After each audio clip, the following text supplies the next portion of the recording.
എല്ലാവർക്കും ഷാഹീസ് റെസിപ്പിയിലേക്ക് സ്വാഗതം. നമുക്ക് എങ്ങനെ റേഷൻ കടയിൽ കിട്ടുന്ന ആട്ടപ്പൊടി കൊണ്ട് പൂവട വീട്ടിൽ തയ്യാറാക്കിയെടുക്കാം എന്ന് നോക്കാം. എൻ്റെ ഈ വീഡിയോ നിങ്ങൾ ആദ്യമായാണ് കാണുന്നുണ്ടെങ്കിൽ ചാനൽ സബ്സ്ക്രൈബ് ചെയ്യാൻ മറക്കരുത്. കൂടെ കാണുന്ന ബെൽ ബട്ടനും കൂടി ഒന്ന് അമർത്തിയേക്കണേ. നമുക്ക് വീഡിയോയിലോട്ട് പോകാം. ഇതിനു വേണ്ടി 2 കപ്പോളം ആട്ടപ്പൊടിയാണ് ഞാനിവിടെ എടുത്തിട്ടുള്ളത്. അതിലേക്ക് നമുക്ക് 1/2 ടീസ്പൂണോളം ഉപ്പ് ചേർത്ത് കൊടുക്കാം. ഇതിലേക്ക് ഇനി നമുക്ക് ആവശ്യത്തിന് ചൂടുവെള്ളം ഒഴിച്ചു കൊടുക്കാം. എന്നിട്ട് നന്നായിട്ട് കൈകൊണ്ട് കുഴച്ചെടുക്കാം.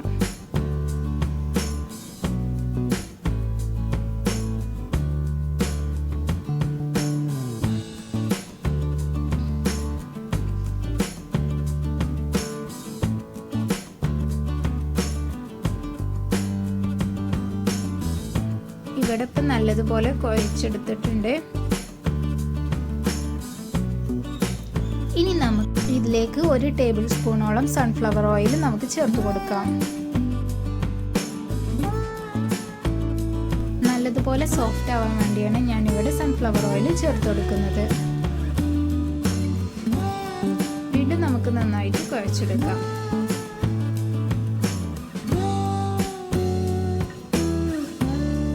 ഇത് ഇനി ചെറിയ ഉരുളകളായിട്ട് ഉരുട്ടിയെടുക്കാം.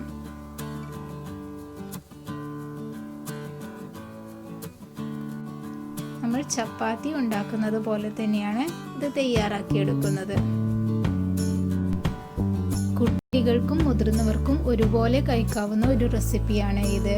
കുട്ടികൾ സ്കൂൾ വിട്ടു വരുമ്പോൾ വളരെ പെട്ടെന്ന് തന്നെ വീട്ടിൽ തയ്യാറാക്കി എടുക്കാവുന്ന ഒരു റെസിപ്പിയാണ് ഇത്. ഇതുപോലെ ഞാൻ എല്ലാം ഇവിടെ ഉരുളകളായിട്ട് ഉരുട്ടിയെടുത്തിട്ടുണ്ട്. ഇനി നമുക്കിതിൻ്റെ ഫില്ലിങ്സ് തയ്യാറാക്കാം. അതിനുവേണ്ടി ഞാനിവിടെ 1/2 മുറി തേങ്ങ എടുത്തിട്ടുണ്ട്. അതിലേക്ക് നമുക്ക് ആവശ്യത്തിന് പഞ്ചസാര ചേർത്ത് കൊടുക്കാം. ഇവിടെ ഞാൻ 3 ടേബിൾ സ്പൂണോളം പഞ്ചസാരയാണ് ചേർത്തിട്ടുള്ളത്. ഇതിലേക്ക് നമുക്ക് ഇനി ഫ്ലേവറിന് വേണ്ടിയിട്ട് ഏലക്കായപ്പൊടി ചേർത്ത് കൊടുക്കാം. ഇതെല്ലാം ഇനി നന്നായി മിക്സ് ചെയ്യാം.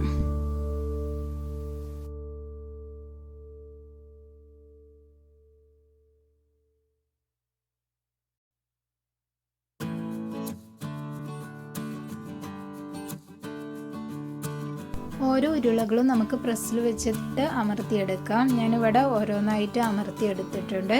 ഇതിലേക്ക് നമ്മൾ ഉണ്ടാക്കി വെച്ചിട്ടുള്ള നമ്മുടെ ഫില്ലിങ്സ് ഇട്ട് കൊടുക്കാം.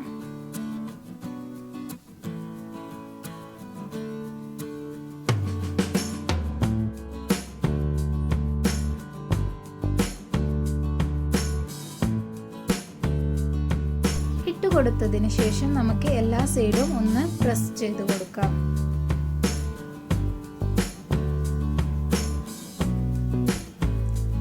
ഇതുപോലെ നമുക്കൊന്ന് മടക്കി കൊടുക്കാം.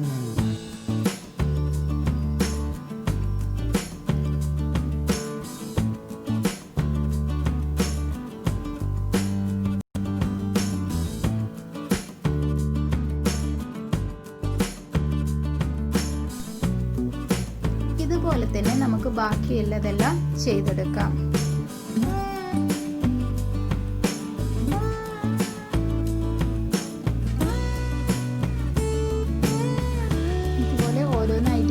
ചെയ്തെടുക്കുന്നുണ്ട്. കുട്ടികൾ സ്കൂൾ വിട്ട് വരുമ്പോൾ അവർക്ക് കൊടുക്കാൻ പറ്റും നല്ലൊരു റെസിപ്പിയാണ് ഇത്. വളരെ പെട്ടെന്ന് തന്നെ നമുക്ക് വീട്ടിൽ തയ്യാറാക്കി എടുക്കാവുന്ന ഒരു റെസിപ്പിയാണ്.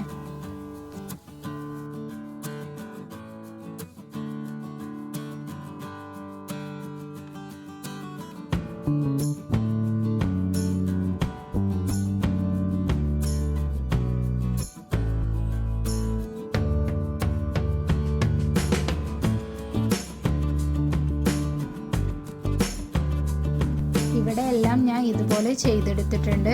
ഇനി നമുക്കിത് ഓരോന്നായിട്ട് പൊരിച്ചെടുക്കാം. അതിനു വേണ്ടി ഞാനൊരു ഫ്രൈ പാനിലോട്ട് കുറച്ച് എണ്ണ ഒഴിച്ചു. എണ്ണ ചൂടായി വരുമ്പോൾ നമുക്കിത് ഓരോന്നും ഇട്ടുകൊടുത്തിട്ട് പൊരിച്ചെടുക്കാം.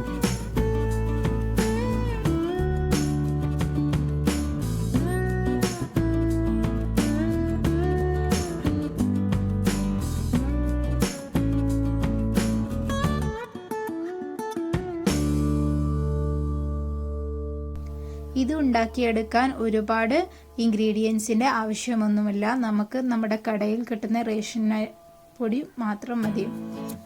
വളരെ പെട്ടെന്ന് തന്നെ നമുക്ക് കുട്ടികൾക്ക് കൊടുക്കാൻ വേണ്ടി ഇത് വീട്ടിൽ തയ്യാറാക്കി എടുക്കാവുന്നതാണ്. ഇതുപോലെ ബാക്കിയുള്ളതെല്ലാം നമുക്ക് പൊരിച്ചെടുക്കാം. ഇവിടെ ഞാൻ എല്ലാം പൊരിച്ചെടുത്തിട്ടുണ്ട്. നമ്മുടെ ഈവനിങ് സ്നാക്ക് ഇവിടെ റെഡി ആയിട്ടുണ്ട്. എല്ലാവരും ഈ റെസിപ്പി ഒന്ന് വീട്ടിൽ ട്രൈ ചെയ്ത് നോക്കണം. എൻ്റെ ഈ വീഡിയോ നിങ്ങൾക്ക് ഇഷ്ടപ്പെട്ടിട്ടുണ്ടെങ്കിൽ ലൈക്ക് ചെയ്യാൻ മറക്കരുത്. കൂടെ നിങ്ങളുടെ വിലയേറിയ ഫീഡ്ബാക്സും എന്നെ അറിയിക്കണം. താങ്ക്